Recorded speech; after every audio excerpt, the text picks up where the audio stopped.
So, Hunter, quick question.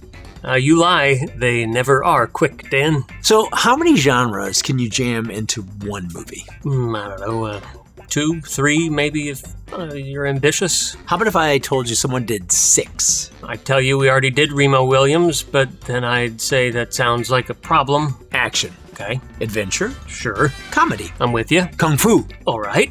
Ghost Story. And monster movie. That's a lot of movie. That description is not my description. That's actually the director's. Okay, well, I'm really intrigued by that. Who would do this? John Carpenter. Yeah, okay. All right, that makes a lot of sense. Of course, John Carpenter. Well, break out your 6-demon bag because we're about to discuss Big Trouble in Little China. It's all in the reflexes. The Pork Chop Express has arrived at the Hubbubbery. Roll the show. All right, so quick context if you've never seen this. Which is unforgivable, but you're forgiven. I got a very positive attitude about this. Good, me too. Yeah. So Jack Burton, played by Kurt Russell, is a truck driver. He talks like a cowboy. He thinks like a cowboy. He drives an 18-wheeler called the Pork Chop Express instead of a horse. Yeah, I'm still a cowboy. Spiritually, yeah, he is. He is a cowboy. He accompanies his friend Wang Qing to pick up his fiancée at the airport. And then things kind of go sideways almost immediately. Okay, how sideways? Well, there's an ancient Chinese street gang, and then they kidnap his fiancée. Okay, that's pretty sideways. So they give chase, and they end up in Chinatown. And then they drive straight through a supernatural gang war.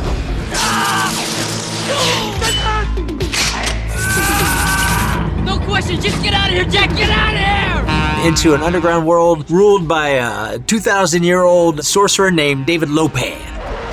I hate it when that happens.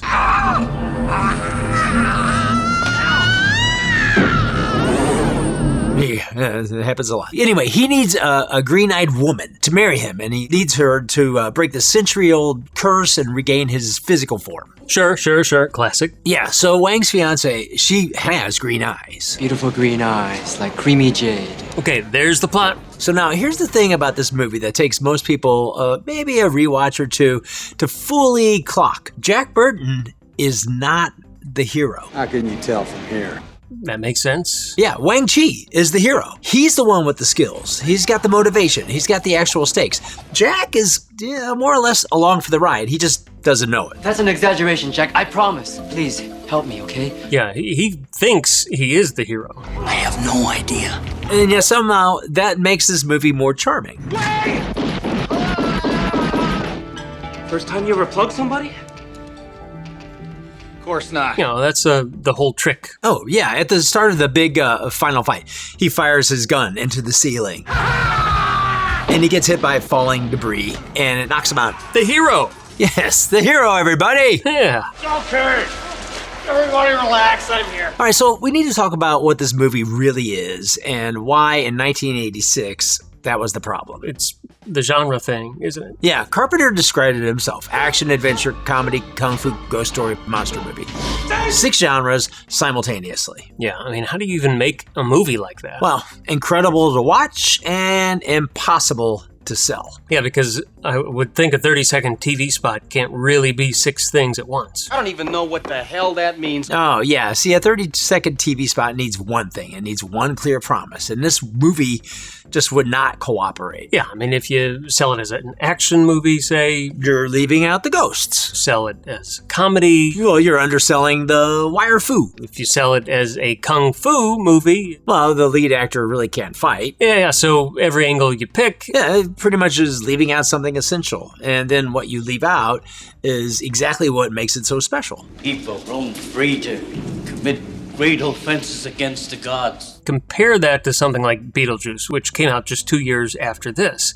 Also kind of genre bending, also weird, hard to categorize. There's a few things. Beetlejuice has a cleaner hook. You know, a family moves into a house, the ghosts try to scare them away, and chaos ensues. And crucially, Beetlejuice opened in March with really no competition. Big Trouble opened July 2nd, 1986. Right? The summer blockbuster machine. Top Gun, Ferris Bueller, Karate Kid Part 2, and then 3 weeks after Big Trouble came out, Aliens. James Cameron, Sigourney Weaver. Aliens, 20th Century Fox. Big Trouble in Little China, also Fox, right? And Fox made a decision. They pulled the marketing budget from Big Trouble and redirected that towards Aliens. Kurt Russell has said that the executives told him they decided to bury it. You just gang up on poor old Jack so fast he won't know what the hell happened. Which, worth noting, had tested through the roof. Journalists at the press junket were convinced this was gonna be one of the biggest movies of the year. Yeah, I mean, that's kind of a hell of a note, right? So instead of immense success, which is what it kind of looked like it would have, it opened at number 12. Ouch. Behind The Karate Kid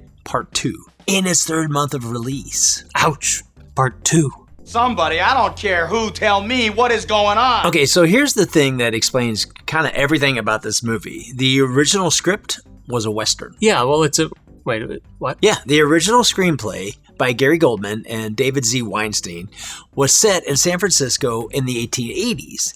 Jack Burton wasn't a truck driver, he was a cowboy, and he was trying to recover his stolen horse. Okay, well, I mean, to be fair, Dan, it'd be pretty hard to be a truck driver in the 1880s. That's the thing. The truck is the horse, Hunter. That's the whole thing with this movie, is that Jack Burton is a cowboy. He just got dropped into 1986 San Francisco without being told. He has cowboy confidence. The fish out of water joke runs way deeper than it looks. He's not just a regular guy in a supernatural situation. He's a Western hero in the wrong genre entirely. Who the hell are you, anyway? So Fox bought the script, decided the period Western setting wasn't really going to work, hired W.D. Richter, who had written Invasion of the Body Snatchers, to do a complete overhaul. Also directed The Adventures of Buckaroo Banzai. He moved it to contemporary San Francisco and then leaned into the recent wave of Hong Kong martial arts films. Then they brought in Carpenter, who had a long-standing dream to make a martial arts movie. Right. But the studio immediately started applying pressure. They were worried because, Eddie Murphy's The Golden Child, also about ancient Asian mysticism, came out. It was around the same time. So they rushed Big Trouble into production to beat it to the theaters. How rushed was it exactly? 10 weeks of pre-production. Just 10 weeks. I don't even know what the hell that means. To prep a movie with 6 genres, wire fu, ancient sorcery, 3 elemental warriors, and a sorcerer who can exist in 2 physical forms. Well, when you put it that way, 10 weeks sounds like just plenty of time. I don't know what their problem was. Yeah, exactly. But then, of course, the studio had very specific notes. So Fox CEO Barry Diller, he watched the film and was really baffled by the character of Jack Burton. He told Carpenter, and this is a real quote, "I don't think the things Jack does are that good." I just want to get my truck back. He completely missed the joke, right? Oh, 100%. He thought Jack was supposed to be this traditional hero.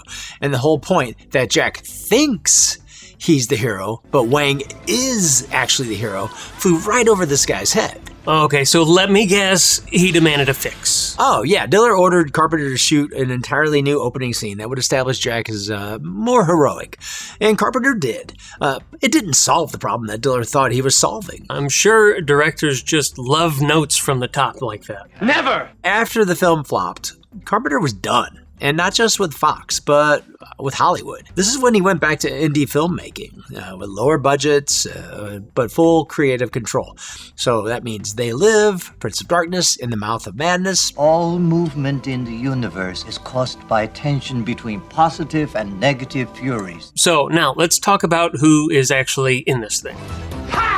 Kurt Russell as Jack Burton. This is peak Kurt Russell. He's coming off Escape from New York, The Thing. Oh, yeah, this is when he's in his full creative partnership with Carpenter. Absolute command of the screen and completely committed to playing a guy who has no idea he's not the most capable person in any room he's ever been in. 100% oblivious awesomeness right there. And Russell plays it really convincingly. He genuinely believes Jack believes. I don't even know what the hell that means. Then there's James Hong as Mr. David Lopan. You mean the David Lopan that's chairman of the National Orient Bank? 2,000 years old. Owns the Wing Kong Import-Export Trading Company. Cursed by the first emperor of China. But who's so reclusive that no one's even laid eyes on this guy in years? Can exist as a withered old man or as a towering supernatural force, depending on the scene. Yeah, it is more fun when you can pick which character you want.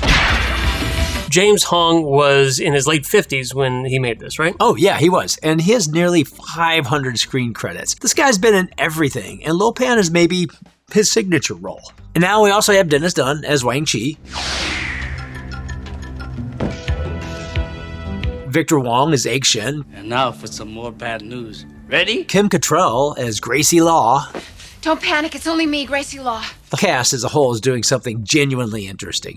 The Asian characters are the competent ones. The white guy, comic relief. Feel pretty good. I'm not scared at all. I just feel kind of invincible. Yeah, which in 1986 was absolutely not the default, right? Oh, no, not even close. And Carpenter knew this. He and Richter consciously built this movie around inverting that expectation. A fresh of breath air. Exactly. Wait, what?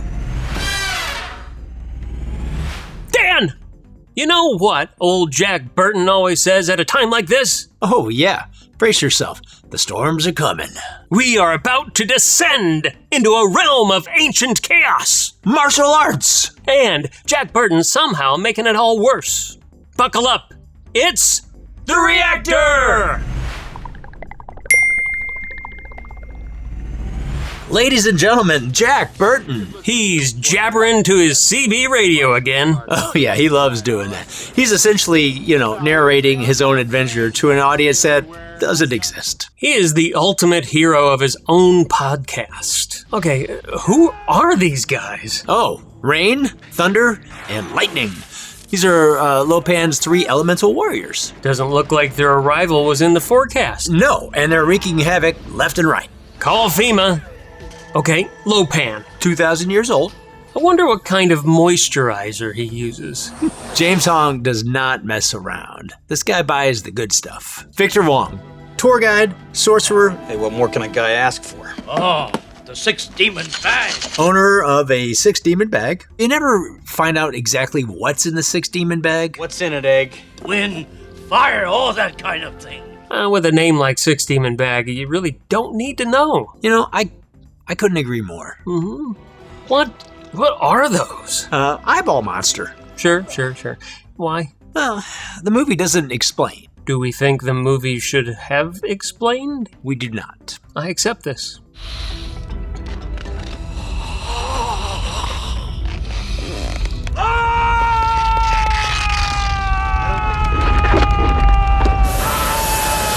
And we end where we begin. On the CB radio. Talking to nobody, narrating the adventure, completely unbothered by anything that just happened. Did Jack Burton learn anything at all? Oh, no, Jack Burton did not learn anything. And do we think that is a problem? No, we do not. We think it's somehow the most satisfying ending in cinema. I like us. I like us too. I actually saw this movie when it came out in a theater in July of 1986. That was 40 years ago. I was 19. So walking out of the theater, what was 19-year-old Dan feeling? Oh, I loved it immediately and completely. I walked out feeling like I had found something. And my family was a pretty significant portion of the audience that night. Yeah, and I'm guessing your family didn't exactly fill the theater? Yeah, well, we did what we could for the box office numbers, but that feeling I had, walking out, that's kind of the club, knowing the movie and liking it. It's like being in a club. That's how cult classics are really born. It's not through marketing, but through people, one at a time. Yeah, well, that's how I became part of the club. I was certainly aware of the movie before, but as the story goes, again, with the two of us, I had not seen it when you and I started talking about it. Yeah. But then I watched it, and I'm definitely part of the club now. Yeah, and the password for entry into this club? It's the quotes. You remember what old Jack Burton always says at a time like that. Have you paid your dues? Yes, sir. The check is in the mail. It's all in the reflexes. You people sit tight, hold the fort, and keep the home fires burning. And if we're not back by dawn, call the president. You ready, Jack? I was born ready.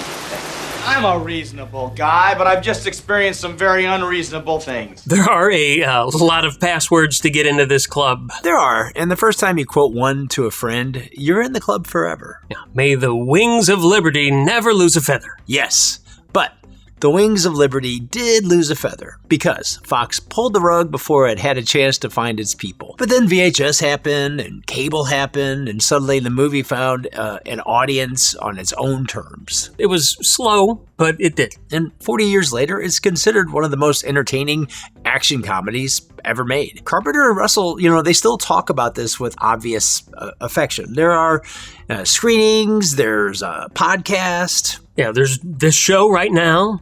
Yeah.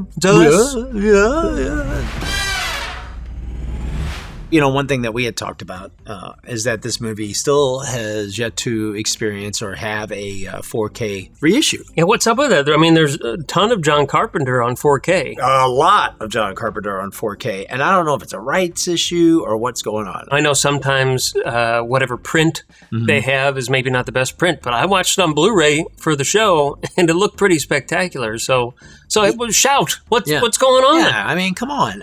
This is one, I don't know if you've seen them. I have one of them, but Funko. There's a whole line of Funko. This has a huge audience, an underground audience, but it's pretty sizable.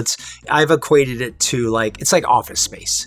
There are people who, if you see Office Space and Office Space, you quote Office Space to each other. Yeah. And you can keep building and building and building. And this is one of those ones that almost becomes like a gauge. You'd be like, oh, you saw that movie. And most of the time, people are like, oh, yeah. It's one I shared with, my son. He saw it and he loved it. And we watch it a lot. I don't blame him. Yeah, I mean, well, it's a fun movie that you really can't put into any one genre like we've discussed. You can't go wrong with Kurt Russell. And like we talked about, he is really sort of in the prime of his career at this point. Yeah. He plays Jack so well, so nonchalant. He's very natural in this role. And what's funny is that, Kurt Russell, he embraces the joke that Jack is kind of a lummox. He's a buffoon. He doesn't try to be like, oh, I don't want to look like a fool. It's like he's all in on being the fool. Yeah. I mean, just the scene with the lipstick at the very end. You know what old Jack Burton always says at a time like this? Who? Me. There's a lot of stars, especially action stars around that time, who probably wouldn't have been as accepting of something like that. And he's game for it. I think it showed us Kurt Russell in a totally different, goofy kind of light. Your Rambos, your Terminators. Sure. I mean, fantastic. I mean, who doesn't like those? But this one it has I don't know. It's like a warm, fuzzy feeling kind of inside kind of movie. It is. And this is like we've talked about Christmas movies, and what I consider Christmas movies. Do you consider Big Trouble in Little China a Christmas movie? Is that what you're getting at? No. I consider 100%. I consider Big Trouble in Little China a summer movie, and I watch it every summer. Okay. And I always make it a point because it just feels so much like a summer movie. I mean, there's this mindlessness to it, but it all works together. And it's interesting that W.D. Richter wrote the script because, we talk about Buckaroo Banzai. Directed Buckaroo. Yeah. And can we do the thing where it's like, see it here? Ding. I even did the sound effect. Oh, nice. But, that's one of those genre mashup movies, right? But it's very jarring. Mm-hmm. It's a trickier bite. I think it's a less palatable movie. I like the movie, but it also took me many times to really, really appreciate. Every time I've watched it, I've appreciated it more. But I know people who are just like a one and done on that because they're like, I just can't.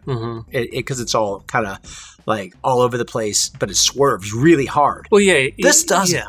No. This one, it feels like this one was made with the average moviegoer's expectations in check. So there's a lot of weird stuff happening, but it's not weird enough to where it just feels like something, out of left field. Right. Where Buckaroo Banzai is totally the opposite of that. Oh, yeah. They'll throw something at you and you'll take, 5 more viewings to understand what actually happened. Oh, yeah. Yeah, it takes hard turns. Then this one, I mean, I mean, this movie opens, with Egg Shen being interviewed, and he has, some lightning bolts shooting out of his hands. Yeah. And that sort of establishes, so this is going to be that kind of a movie. Mm-hmm. Yeah, whatever that kind of whatever movie that is. was, that's what it is. But you know what? I'm in. I'm game. Let's see where this goes. Unfortunately, it didn't find its audience at the time, but it has definitely found its audience. So much so that Dwayne Johnson, for a long time, I think this maybe has died, I don't know,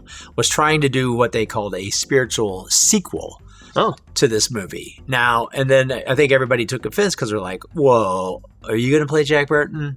And then I think he kind of doubled back and said, I'm not going to play Jack Burton. And it was like, well, is Kurt Russell going to be Jack Burton? Because if you don't have Kurt Russell, who could still play Jack Burton? Yeah. Kurt Russell, still, very capable. Absolutely capable. Still extremely entertaining to play, because it's like, unless you're doing a sequel, and frankly, if you don't have Carpenter involved, I don't know. It just doesn't feel right. Kurt Russell's still around. Love for Big Trouble in Little China is still around. Mm-hmm. Love for Buckaroo Banzai is still around. You know who's not around anymore, Dan?